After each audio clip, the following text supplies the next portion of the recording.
வணக்கம். செல்வகுமாரின் மாலை வானிலை ஆய்வறிக்கை. அதிகாரப்பூர்வ வானிலை அறிக்கைக்கு இந்திய வானிலை ஆராய்ச்சித்துறை அறிக்கையை பார்க்கவும். 2026 மே 20 புதன்கிழமை மாலை நிலவர ஆய்வறிக்கை. இன்றைய அறிக்கையில் தலைப்புச் செய்தியாக காற்று சுழற்சி விலகி போய் கொண்டிருக்கிற காரணத்தினாலே தமிழ்நாட்டிற்கு பரவலாக போகிறது இடிமழை. அதாவது இதுவரைக்கும் வடகடலோரம் வட உள் மாவட்ட பகுதிகளுக்கு மட்டும் நேற்றைக்கு வந்த மழை இனிமேல் தென் மாவட்டங்களுக்கும் கிடைக்கும், வட மாவட்டங்களுக்கும் உண்டு. பாலக்காட்டு கணவாயில் மட்டும் கொஞ்சம் காற்று அதிகமாக இருக்கும். ஆரியங்காவு கணவாய், ஆரல்வாய்மொழி கணவாயிலையும் காற்று இருக்கும். ஆனால் அந்த காற்றும் ஒரு நாள் இங்கே காற்று சுழற்சி வரும்பொழுது காற்றோட திசை மாறும், கவலைப்படாதீங்க. இப்பொழுதுக்கு காற்று இருக்குன்னு கவலைப்படுவீங்க, அதுவும் மாறும். மாத இறுதி நாட்களில் 24ஆம் தேதிக்கு அப்புறம் அந்த நிலையும் மாறி வெப்பச்சலன இடிமழைப்பொழிவு கணவாய் பகுதிகளுக்கும் கிடைக்கும். மாத இறுதியில் காற்று சுழற்சி வரும்பொழுது வலுவான ஒரு கணவாய் பகுதிகளுக்கும் மழைப்பொழிவு கிடைக்கும் என்கின்ற தலைப்புச் செய்தியுடன் இன்றைய அறிக்கையை சமர்ப்பிக்கிறேன். பார்ப்போம் எங்கெங்கே மழைப்பொழிவு வரக்கூடிய நாட்களில் கிடைக்க போகுதுன்னு. கடந்த 24 மணி நேரம் மழைப்பொழிவை பார்ப்போம். நேற்றைக்கு வட உள் மாவட்டங்கள், கர்நாடக எல்லையோர மாவட்டங்களுக்கு மழைப்பொழிவு கொடுத்துருது. கடலோரம் வரைக்கும் கூட கொடுத்தது. மயிலாடுதுறை மாவட்ட கடலோரம், கடலூர் மாவட்ட கடலோரம், புதுச்சேரி எல்லாம் கூட கொடுத்துச்சு. அதன் அடிப்படையில் நேற்றைக்கு மழைப்பொழிவு பார்த்திங்கன்னா வரதனப்பள்ளி கிருஷ்ணகிரி மாவட்டம் 7 சென்டிமீட்டர், உளுந்தூர்பேட்டை கள்ளக்குறிச்சி மாவட்டம் 6 சென்டிமீட்டர், வேங்கூர் கள்ளக்குறிச்சி 5 சென்டிமீட்டர், கடலூர் மாவட்டம் வானமாதேவி மற்றும் கேஆர்பி அணை கிருஷ்ணகிரி, புவனகிரி மாவட்டம் கடலூர் மாவட்டம் புவனகிரி, கிருஷ்ணகிரி மாவட்டம் கிருஷ்ணகிரி, கடலூர் மாவட்டம் சிதம்பரம், திருநெல்வேலி மாவட்டம் நாலுமுக்கு தலா 4 சென்டிமீட்டர், திருப்பத்தூர் மாவட்டம் ஆம்பூர், நீலகிரி மாவட்டம் கேத்தி, திருப்பத்தூர் மாவட்டம் திருப்பத்தூர் AWS, வடபுதுப்பட்டு திருப்பத்தூர் மாவட்டம், கடலூர் அண்ணாமலை நகர், திருப்பத்தூர் மாவட்டம் திருப்பத்தூர் மற்றும் திருநெல்வேலி மாவட்டம் ஊத்து, மயிலாடுதுறை மாவட்டம் கொள்ளிடம். இதெல்லாம் காலையில் நம்ம சொன்னோம் இங்கெல்லாம் மழை பெஞ்சுதுன்னு. கடலூர் மாவட்டம் நெய்வேலி, பரங்கிப்பேட்டை கடலூர் மாவட்டம், ராணிப்பேட்டை மாவட்டம் கலவை, விழுப்புரம் முண்டியம்பாக்கம், திருவண்ணாமலை மாவட்டம் செய்யாறு, மேலும் திருநெல்வேலி மாவட்டம் காக்காட்சி, மேலும் மணம்பூண்டி விழுப்புரம் மாவட்டம், செய்யூர் திருவண்ணாமலை, கஞ்சனூர் விழுப்புரம், இதெல்லாம் 3 சென்டிமீட்டர்.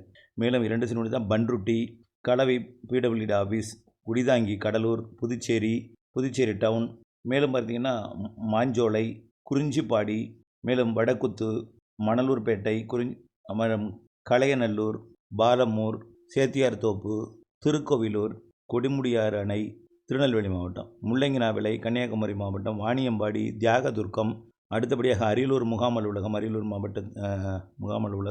கள்ளக்குறிச்சி மாவட்டம், மேலும் நீலகிரி, கள்ளக்குறிச்சி மாவட்டம், அரியலூர், மேட்டூர், சேலம் மாவட்டம், மேலும் பார்த்தீங்கன்னா கள்ளக்குறிச்சி, சூலங்குறிச்சி, மயிலம்பட்டி, கரூர், மற்றும் திருப்பத்தூர் மாவட்டம் தாலுக்கா அலுவலகம் திருப்பத்தூர், ரிஷிவந்தியம், விருதாச்சலம், மேலும் பார்த்தீங்கன்னா கள்ளக்குறிச்சி மாவட்டம் மடம்புண்டி, குழித்துறை, கன்னியாகுமரி, நிறைய இடங்கள் மழை பொழிவுங்க நேற்றைக்கு. சரி, அதை படிச்சுருந்தா ரொம்ப நேரம் ஆகும்.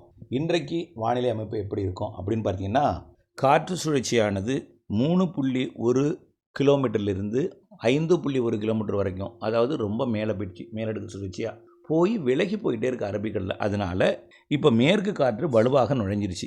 இப்போது கர்நாடக பகுதியில் பெய்யக்கூடிய மழை கொஞ்சம் தீவிரம் குறைஞ்சி நம்முடைய தமிழ்நாட்டிற்கு, கேரளாவுக்கும் நல்ல மழை பொழிவு கொடுக்க போகுது. வெப்பச்சலன இடிமழையாக தான். சரி, இது எப்படி அமைய போகிறதுன்னு பார்த்தீங்கன்னா, நம்ம சொன்னது நல்லா பாருங்கள். பசிபிக் பெருங்கடல் வெப்பம் உயர்ந்திருக்கு, வலுவான நிகழ்வு உருவாக போகுதுன்னு சொன்னோம். எப்பொழுதுமே பசிபிக் பெருங்கடல் நிகழ்வு இந்த நாளில் வராது. எப்பொழுதுமே வங்கக்கடல் தான் நிகழ்வு உருவாகும். இப்போவே பசிபிக் பெருங்கடல் நிகழ்வு வரப்போகுது. பசிபிக் பெருங்கடலில் உருவாகியிருக்கக்கூடிய நிகழ்வு அடுத்தடுத்து தென்சினக்கடல் வழியாக வங்கக்கடலுக்கும் தொடக்கமே வரப்போகுது.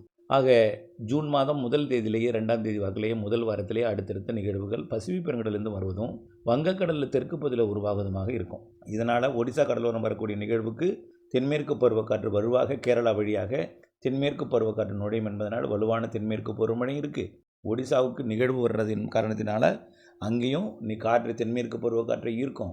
நிகழ்வு பசிபிக் பெருங்கடல் வெப்பம் அதிகரிச்சிருக்க காரணத்தினால ஆசியா பக்கம் கண்டிப்பாக நிகழ்வு அங்கிருந்து வரும்னு சொன்னோம். எல்லாமே சரியாக போயிட்டுருக்கு நம்முடைய நீண்டகால ஆய்வறிக்கை. இப்போ இதனால் என்ன ஆக போகுதுன்னு பார்த்தீங்கன்னா, மேற்கிலிருந்து வரக்கூடிய காற்று வலுவாக பசிபிக் பெருங்கடல் நோக்கியும் தென்சீனக்கடல் நோக்கியும் மியான்மர் நோக்கியும் பயணிக்க போகுது முதல் கட்டமாக. இப்போது இதனால் மேற்கு காற்று மேலெடுக்கிற கொஞ்சம் வலுவாக போகும். மாலை நேரத்தில் தெற்கு காற்று டெல்டாவில் வரும். இது ஏன்னு பார்த்தீங்கன்னா, வழக்கமாக தெற்கு காற்று சித்திரை மாதமே தொடங்கும் டெல்டாவோட தெற்கு பகுதியில். இந்த வருடம் தாமதமாக வைகாசியில் தொடங்கியிருக்கு. நாம் லேட்டாகும்னு ஏற்கனவே சொன்னோம். வைகாசி விசாக காற்றுன்னு சொல்லுவோம் நீங்களாம். அது இப்போ சித்திரையிலே எப்பொழுதுமே தொடங்கிடும். வைகாசியில் வலுவாக இருக்கும். அது இப்போ தான் தொடங்கியிருக்கு. வலுவான காற்றை தெற்கு காற்றை வீசிகிட்டு இருக்கு. இந்த நிலையில் மழை பொழிவை பார்த்தீங்கன்னா, இப்பொழுதைக்கு திண்டுக்கல் மாவட்டம் தொடங்கிய மழை வலுவான மழைப்பொழிவாக கனமழை பொழிவாக சிவகங்கை மாவட்டத்திற்கும், அதாவது முதல்ல தொடங்கிய இடம் பார்த்திங்கன்னா அது திண்டுக்கல் மற்றும் அப்படியே மேலூர் பகுதிக்கு வந்துச்சு. திண்டுக்கல்லேருந்து மேலூர் மற்றும் விருதுநகர் மாவட்டத்தோட அருப்புக்கோட்டை பகுதிக்கெல்லாம் மழைப்பொழிவை தொடக்கி அங்கிருந்து புதுக்கோட்டை மாவட்டத்தோட புதுக்கோட்டை மற்றும் கீரமங்கலம், அதாவது புதுக்கோட்டைக்கு தெற்கு பகுதி புதுக்கோட்டை மாவட்டத்தோட அந்த ஆவுடையார் கோவில் அறந்தாங்கி பகுதி, மணமேல்குடி, கட்டுமாவடிக்கும் தொண்டிக்கும் இடைப்பட்ட பகுதியிலிருந்து கடலை இறங்கியிருக்கு. தேவக்கோட்டை, காரைக்குடி, சிவகங்கை எல்லாம் மழைப்பொழிவை கொடுத்தது.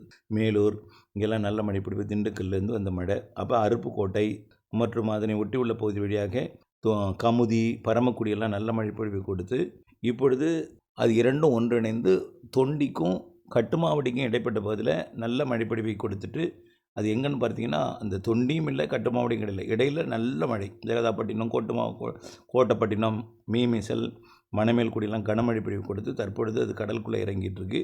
அது இலங்கையை நோக்கி அது பயணிக்கிறது. இலங்கையை நோக்கி, அதாவது இலங்கைனா யாழ்ப்பாணம் பகுதியை நோக்கி பயணிக்கும். அங்கே போய் ஒரு லேசான மழைப்பொழிவை கொடுக்கும் இப்பொழுதைக்கு. இப்படி இந்த காற்றோட திசை மாறி இருக்கிற காரணத்தினால வெப்பச்சலன இடி மழைப்பொழிவு. ஏன் இந்த இடத்துல மட்டும் வெப்பச்சலன இடி மழை பொழியுது? கொடைக்கானல் மழை தடுக்கிற காரணத்தினால. மேற்கு காற்றை கொடைக்கானல் மழை தடுக்கும். இன்னொரு இடத்துல தடுக்கும், எங்கன்னு பார்த்தீங்கன்னா நீலகிரி மாவட்டம். அதனால் இனிமேல் இந்த ஈரோடு மாவட்டம் மற்றும் கர்நாடக எல்லையோரமும் தடுக்கும். அங்கேயும் அந்த கர்நாடக எல்லையோர ஈரோடு மாவட்ட பகுதி மற்றும் சேலம், கிருஷ்ணகிரி, தருமபுரியிலையும் மழை இருக்கும். அப்படியே சென்னை வரைக்கும் அப்பப்போ வந்து எட்டும். சென்னைக்கு வரலைன்னா கூட உள்ளே காஞ்சிபுரம் வரைக்கும் வந்து எட்டும். அப்புறம் அது நேற்று வந்தது போல் மயிலாடுதுறை, கள்ளக்குறிச்சி, கடலூர் மாவட்டத்துக்கும் அப்படியே கடலோரம் வரும்.